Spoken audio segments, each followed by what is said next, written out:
Excise office आयज complete जाला पण ताजे इनॉग्रेशन करूंक ना। आयज अशे पेडण्यान कितली तरी ऑफिसां अशी आसा सरकारची जी की भाडेपट्टीर चलता। हांगासर सरकार एका म्हयन्याक मिनिमम 50 ते 55 हजार भाडे प्रत्येक ऑफिसाक दिता।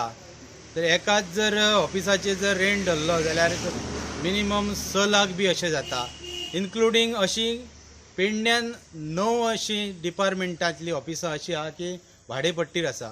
आयज जो सरकार करोडांनी पयसो हा भाडेपट्टीर लोकांच्या खिशांतलो टॅक्स वेस्ट करता।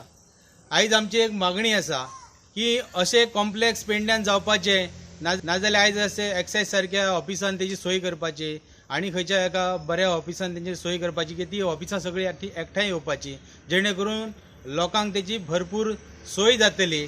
आणि जो हो भाड्याच्या रुपान जो पैसो सरकार वेस्ट करता ते गरिबांचे जे स्किमी आसा ल्हान मोठ्यो ते कटशाट करून गरिबांचे पैसे हडप करपाचो जो सरकार प्रयत्न करता ते ह्या भाडेपट्टीक जे लोकांक जे भाडे दिता त्या भाडेपट्टीनच जाय तितल्यो स्किमी चलतल्यो। आणि त्या सरकारान आयज आमचो डायनॅमीक असो गोंयचो जो आदरणीय मुख्यमंत्री प्रमोद सावंत आसा तांणी हेचेर लक्ष घालपाचो। आमचो उपमुख्यमंत्री बाबू आजगांवकार हांणी तेचेर लक्ष घालपाचो आणि अशी सोय पेडण्यान करपाची की एका कॉम्प्लेक्सान गेल्या उपरांत सगळीं ऑफिसां पेडणेकारांक सोयीस्कर मेळटली। ही आमसून पेडण्याच्यान काँग्रेसची